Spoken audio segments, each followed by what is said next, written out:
Hyeong हिल की जीत के बाद भी जद्दोजहद अपने चरम पर थी।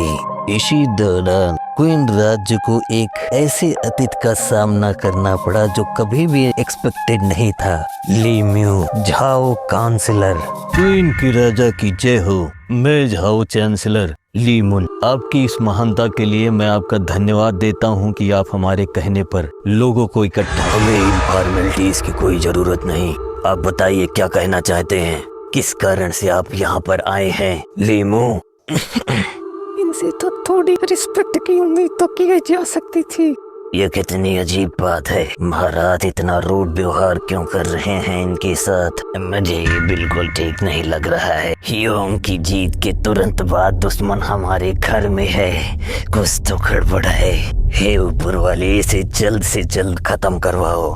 मुझे बहुत अच्छे से पता था कि मेरा यहाँ स्वागत नहीं होने वाला। इसके बावजूद महाराज, अगर आपके पास समय हो तो मैं आपसे कुछ चीजें कहना चाहता हूँ।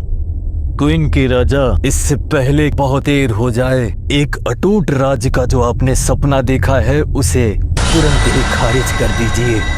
मैं साफ साफ बात करूंगा महाराज, मैं अपने अंतरात्मा से आपकी इज्जत करता हूँ। मैंने सुना है महाराज, हांडान से उठने वाली चिंगारी क्वीन के सिंहासन तक भी पहुंच चुकी है। आपने खुद देखा होगा कि आपके अंतिम समय में भेजे गए सिपाही के कारण आपको जीत मिली और अब आपके पास वो शक्ति है। आप सारे राष्ट्रों को एक कर युद्ध की झंझट ही खत्म कर दीजिए। ये सच है महाराज, मैं आप जैसे राजा की सेवा करूं ये मुझे कतई बर्दाश्त नहीं। मेरे महाराज, तुम्हें कोई गलत फहमी हुई है लीमुन, कि आपको अगर मेरी सेवा करनी होगी तो मैं वो सब कुछ करूंगा जो मेरे हाथ में होगा, और इन सारी चीजों को रोकने की कोशिश भी। महाराज, आपको ये मानना पड़ेगा, अगर राष्ट्र अपने अंतिम दशा में पहुंच गया है, उसके पास शक्ति है तो उसका इस्तेमाल करके सही दिशा में बढ़ना चाहिए। पास की सारी अशांति को खत्म करना चाहिए। मेरे हिसाब से इस त्रासदी को क्वीन के लोगों से अच्छा कौन समझ सकता है, जिसके पास इतनी बड़ी सेना हो। साफ साफ कहूँ तो आपको ये सारे रक्तपात का रास्ता ही छोड़ देना चाहिए। मेरे पास एक छोटा सा सुझाव है जिससे संसार में केवल शांति फैलेगी, ना कोई लड़ाई, ना कोई युद्ध। जितने भी खून बहे, जितने भी आदमी मरे हैं, उनके जिम्मेदार हम हैं।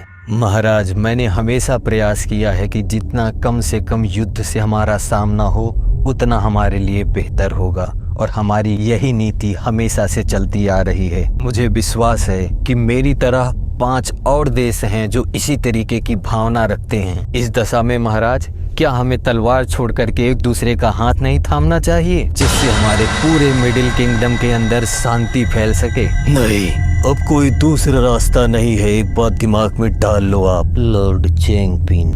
महाराज, मुझे आप आज्ञा दें, मैं सारे राष्ट्र को एक संदेश भेज सकूं, सब राजाओं को यहाँ सियांग आने का न्योता दूं। एक गठबंधन? जी महाराज, 6 राज्यों का महागठबंधन। वहाँ पर बैठे सारे लोगों के अंदर केवल एक ही बात आ रही थी कि 6 राष्ट्रों का एक साथ आना ये असंभव है। हम एक गलत दिशा में जा रहे हैं, किसी को भरोसा नहीं है।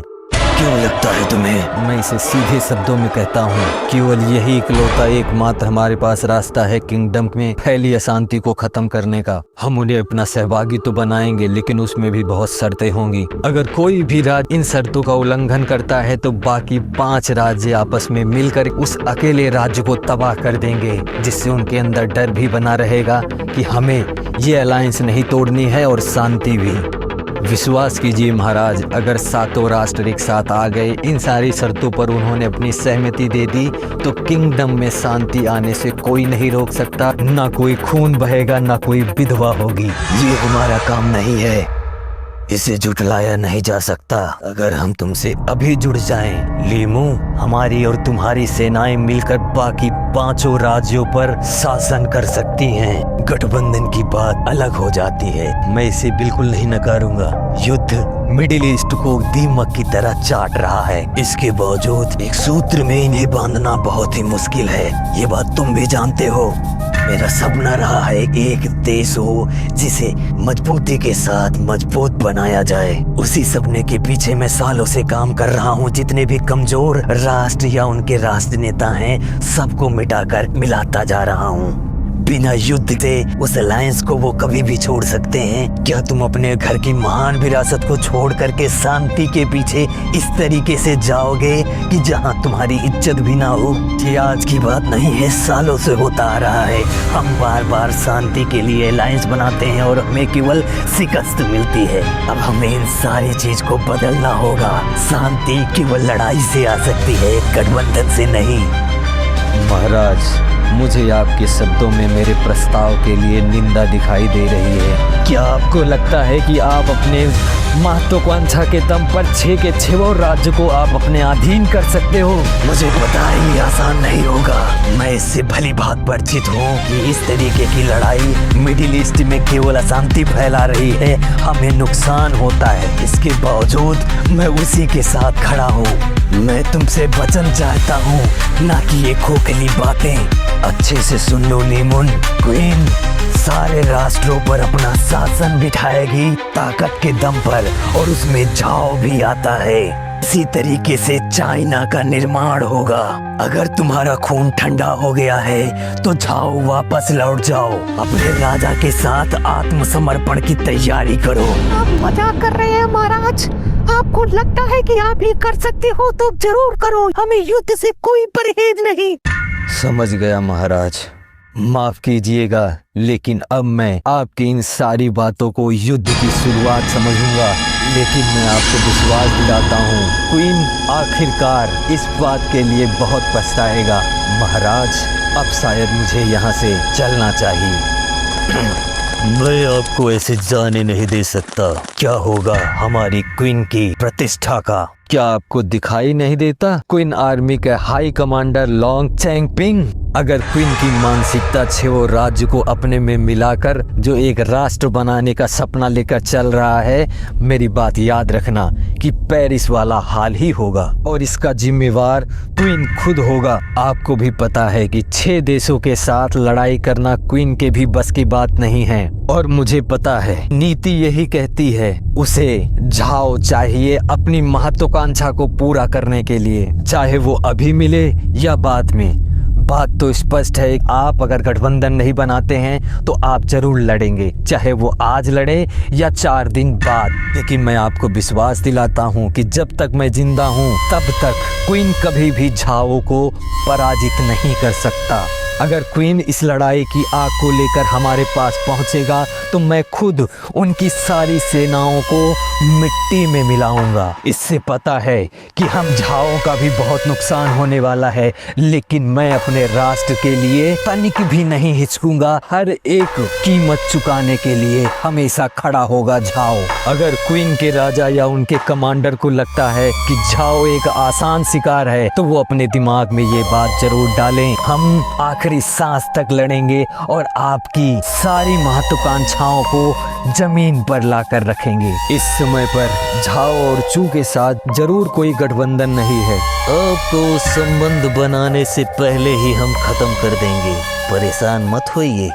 झाओ के चांसलर के बीच में बहुत सारी बातें होती हैं।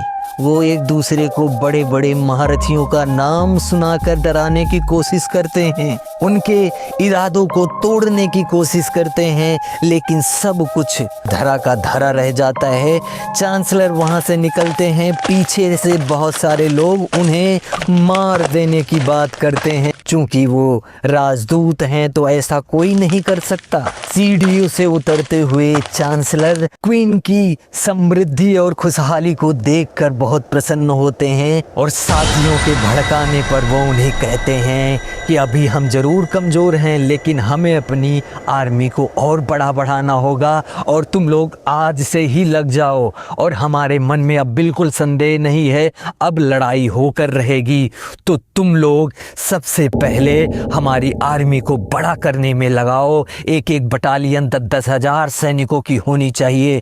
इस तरीके की बात उनके बीच में होती है और वो तैयार हो जाते हैं उनसे लड़ाई के लिए, उस काम में आगे बढ़ते हैं। सीन स्विच होता है, हमें बहुत सारे लोगों का हुजूम दिखाई देता है जो झाओ की आर्मी में शामिल होने के लिए आए होते हैं। वहाँ 2 आर्चर भी दिखाई देते हैं जो शरीर से बहुत कमज़ोर, लेकिन उनके इरादे दे बुलंद कि झाओ में हमें अपना स्थान बनाना है। तभी उन्हें पीछे कैप्टन से मुलाकात होती है। कैप्टन को वो नहीं जानते, उन्हें ऐसा लगता है कि शायद ये भी उनकी तरह उम्मीदवार है। उनसे बात करते हैं, अंत में वो उसे बताते हैं कि मैं यहाँ का उम्मीदवार नहीं, झाओ सैनिकों में मैं पहले से ही शामिल हो चुका हूँ, जिससे वो खुश होते हैं। समय आगे बढ़ता है, हमें ट्रेनिंग की बहुत जद्दोजहद दिखाई जाती है। सब लोग टूट रहे हैं, मर रहे हैं, सब अपने आप को प्रूव करने के लिए पूरी जान लगा रहे हैं झाओ सैनिकों में शामिल होने के लिए, क्योंकि वो उनके लिए फक्र की बात होगी सरहद पर अपने देश के लिए लड़ना। लेकिन उनकी परीक्षाएं इतनी ज़्यादा कठिन होती हैं कि बहुत सारे लोग फेल होते जाते हैं। उनमें से कुछ आदमी खड़े होते हैं और गुस्से से ट्रेनिंग लेने वाले कमांडर को आंख दिखाते हैं और उनसे लड़ाई के लिए कहते हैं। वो 10 आदमियों को एक साथ आने के लिए कहता है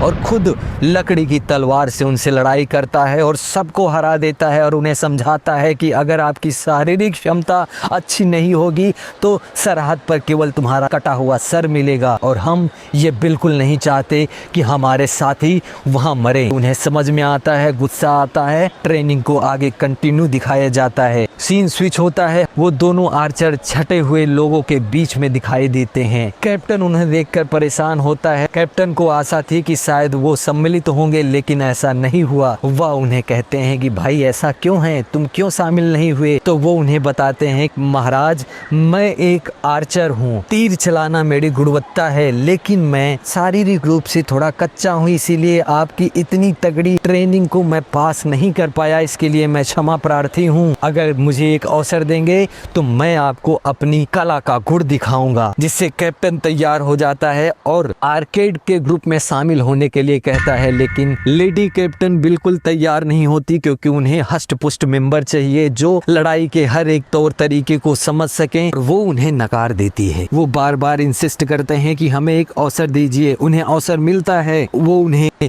तीर चलाने के लिए कहती है। दौड़ते हुए लोगों के बीच में वो निशाने को भेज देता है, जिससे वो सब डर जाते हैं और चौंक जाते हैं। इतनी बढ़िया क्वालिटी तुम्हारे अंदर आखिर आई कहां से, तुम्हें कौन सिखाया? तब वहां हमें पता चलता है कि उनका बाप झाओ सैनिक टुकड़ियों का हिस्सा पहले भी रह चुके हैं, बहुत सेवा की। जैसे ही उनका नाम सुनते हैं उनमें से कुछ लोग चौंक जाते हैं। उस नाम को उन्होंने पहली बार सुना था। बहुत सारी कहानियां सुनाई जाती हैं, जिसे सुनकर वो दोनों बच्चे भावुक होते हैं, लेकिन उन्हें समझाते हैं कि जो बीत गया साहेब, अब हमें आगे की ओर देखना होगा। तो वो 2-4 तीर और चलाता है और उन्हें भी अपनी सेना में शामिल होने का न्योता देता है, जिससे वो दोनों खुश हो जाते हैं। सीन स्विच होता है। पास हुए सैनिकों का बड़ा हुजूम दिखाई देता है, जहां पर कैप्टन उनके अंदर जोश भरते हैं। आज का एपिसोड खत्म होता है। मिलते हैं कल नए एपिसोड के साथ। तब तक हमारे साथ बने रहिए।